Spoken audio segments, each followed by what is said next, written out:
அஸ்ஸலாமு அலைக்கும் வரஹ்மத்துல்லாஹி வபரகாத்து.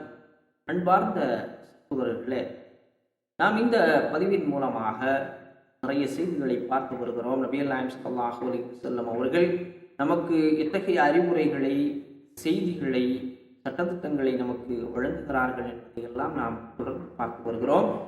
அதனுடைய தொடர்ச்சியாக இன்றைக்கும் ஒரு செய்தியை நாம் பார்க்க வருகிறோம். இன்றைக்கு என்ன செய்தியை நபிகள் நாயகம் ஸல்லல்லாஹு அலைஹி வஸல்லம் நமக்கு சொல்லுகிறார்கள் என்பதை நாம் பார்ப்போம். அன் அபி ஹுரைரத قال قال رسول الله صلى الله عليه وسلم قال الله تبارك وتعالى انا اغنى الشركاء عن الشرك من عمل عملا اشرك فيه معي غير تركته وشركه رواه مسلم. இந்த ஹதீஸ்ல நபிகள் நாயகம் ஸல்லல்லாஹு அலைஹி வஸல்லம் அவர்கள் என்ன விஷயத்தை சொல்லுகிறார்கள் என்று சொன்னால், இணையாளர்களின் இணை வைப்பை விட்டும் நான் தேவையற்றவன். என்னுடன் மற்றவர்களை இணையாக்கி ஒருவன் ஒரு செயலை செய்தான் என்று சொன்னால் அவனையும் அவனது இணை வைப்பையும் அவனுடைய செயலையும் நான் விட்டுவிடுகிறேன் என்று அல்லாஹ் சுப்ஹானஹு வ தஆலா சொல்வதாக நபிகள் நாயகம் ஸல்லல்லாஹு அலைஹி வஸல்லம் அவர்கள் சொல்லுகிறார்கள். இதை பார்த்தா மேலோட்டமாக ஒரு சாதாரண ஒரு செய்தியை போன்றுதான் தெரியும். ஆனால் இதில் ஆழ்ந்த விஷயங்களை நபிகள் நாயகம் ஸல்லல்லாஹு அலைஹி வஸல்லம் அவர்கள் சொல்லுகிறார்.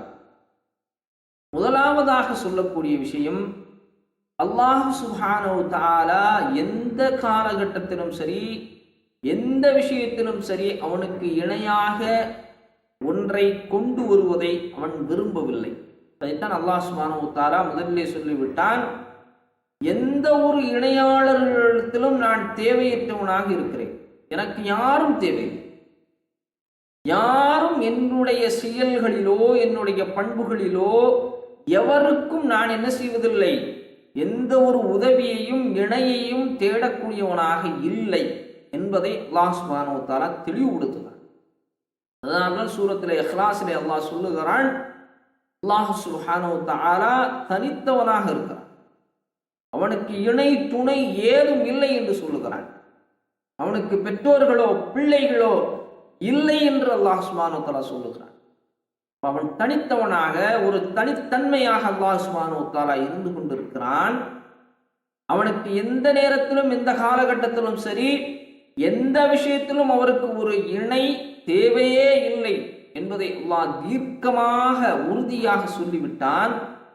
அப்படி இருக்கக்கூடிய நிலையில் ஒருவர் அல்லாஹ்வுடைய விஷயத்தில், இபாதத்துகளில், அவனுடைய பண்புகளில், அவனுடைய ஆளுமையில், அவனுக்கு செய்ய வேண்டிய உரிமைகளில் ஒருவன் அல்லாஹ்விற்கு இணையை கற்பித்தால், அவனுக்கு இணையாக ஒருவரை கொண்டு வந்தால், அவனுடைய அந்த இணை வைப்பையும் அவனுடைய அந்த செயல்களையும் நாம் என்ன செய்து விடுகிறோம், நிராகரித்து விடுகிறோம் என்று அல்லாஹ் சுப்ஹானஹு வ தஆலா சொல்லுகிறான்.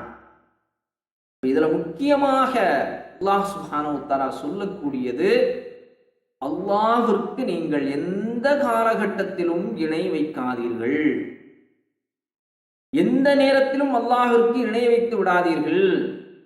அவ்வாறு நீங்கள் இணை வைக்கக்கூடிய நிலை உங்களிடத்திலே இருக்கும் என்று சொன்னால் உங்களுடைய எந்த செயலையும் அல்லாஹ் சுப்ஹானஹு வ தஆலா ஏற்றுக்கொள்ள மாட்டான். இது அல்லாஹ் சுப்ஹானஹு வ தஆலா செய்யக்கூடிய எச்சரிக்கை. அப்ப இந்த விஷயத்தில் மக்கள் அதிகமாக பொடுபோக்காக இருந்து கொண்டிருக்கிறார்கள்.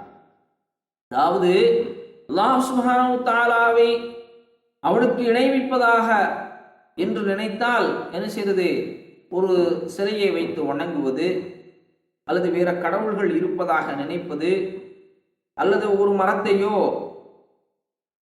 ஒரு சிலையையோ அதற்கு சக்தி இருக்கிறது, இதுவும் இறைவன் தான் என்று நினைப்பது, இது மட்டும்தான் அல்லாஹ்விற்கு இணை வைப்பது என்று நினைத்துக் கொண்டிருக்கிறார். ஆனால் அல்லாஹ் சுப்ஹானஹு வ தஆலா பல விஷயங்களை நமக்கு எச்சரிக்கை செய்கிறார். அவனுக்கு சொந்தமான, அவனுக்கு மட்டுமே செலுத்த வேண்டிய எந்த விஷயங்களாக இருந்தாலும் சரி, அதிலே ஒருவரை கூட்டு வைத்தால் அது அல்லாஹ்விற்கு இணை வைக்கக்கூடிய செயல்தான். இதில் எந்த ஒரு மாற்று கருத்தும் கிடையாது.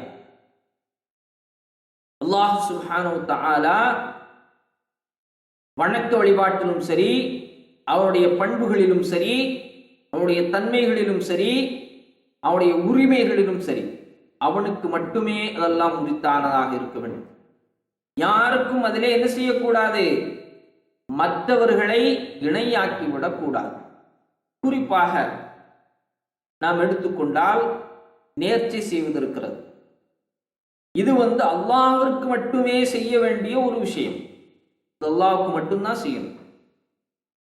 பிரார்த்தனை துஆ இருக்கிறது, இது அல்லாஹ்விடத்தில் மட்டும்தான் கேட்க வேண்டும். இப்படி ஒரு சில விஷயங்கள்.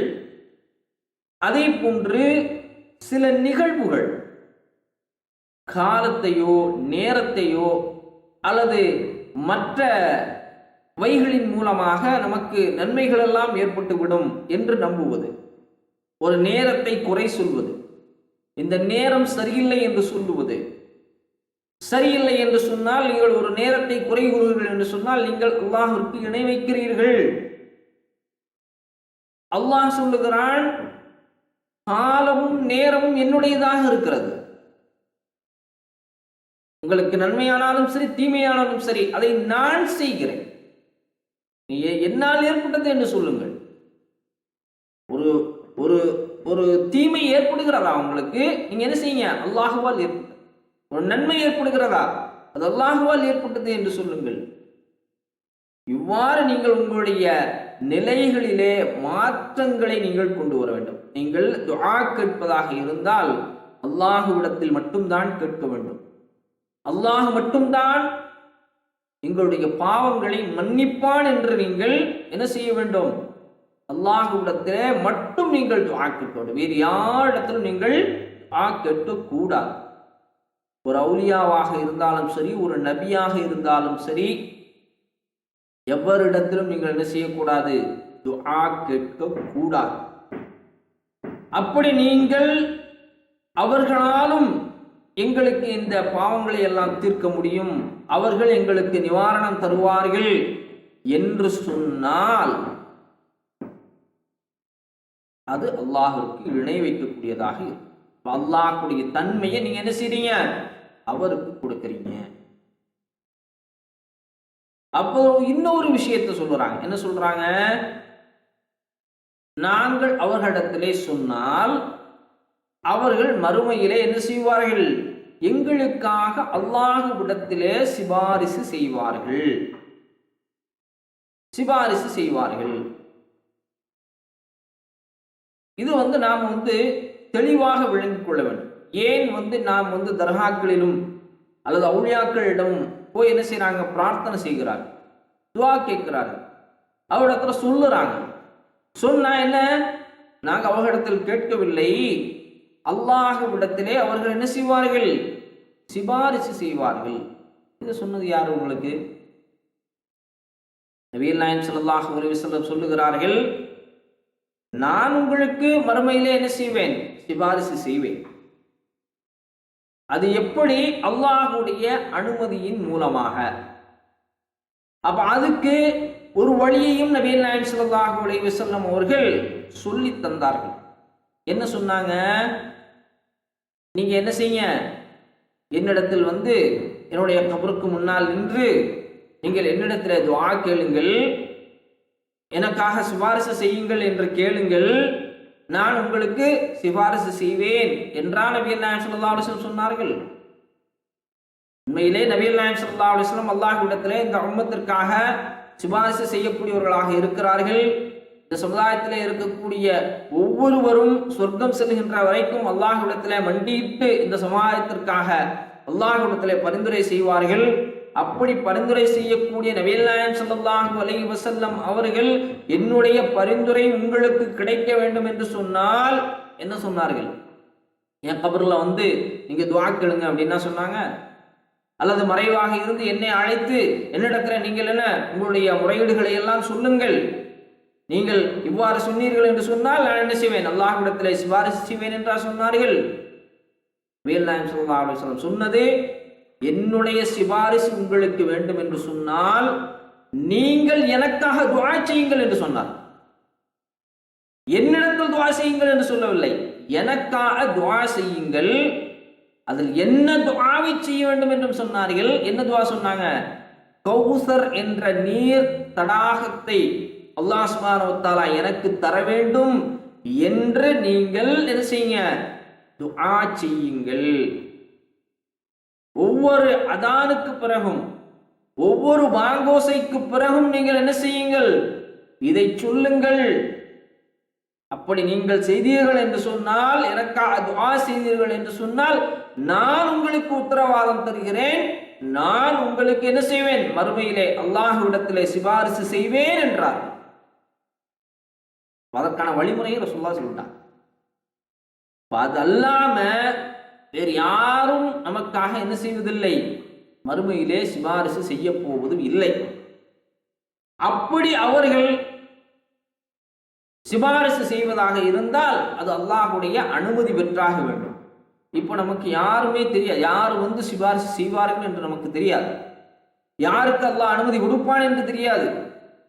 எனவே நாம் நபிகள் நாயகம் ஸல்லல்லாஹு அலைஹி வஸல்லம் அவர்கள் நமக்கு சிபாரிசு செய்வேன் என்று சொல்லியிருக்கிறார்கள்.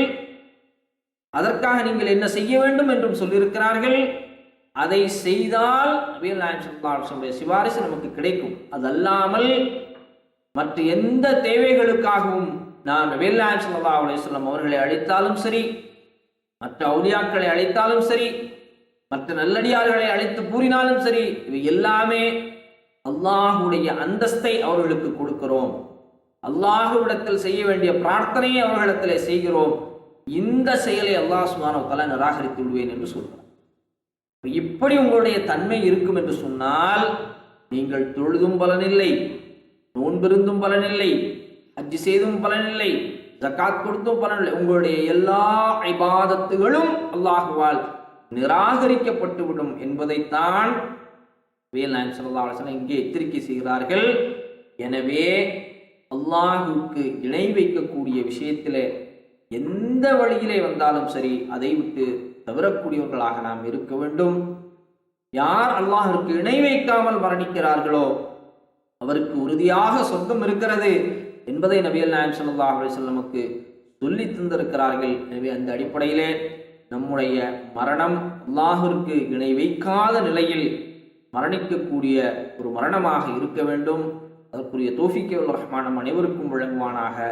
மீண்டும் மற்றொரு பதிவிலே நான் உங்களை சந்திக்கிறேன். அஸ்ஸலாமு அலைக்கும் வரஹ்மத்துல்லாஹி வபரகாத்துஹு.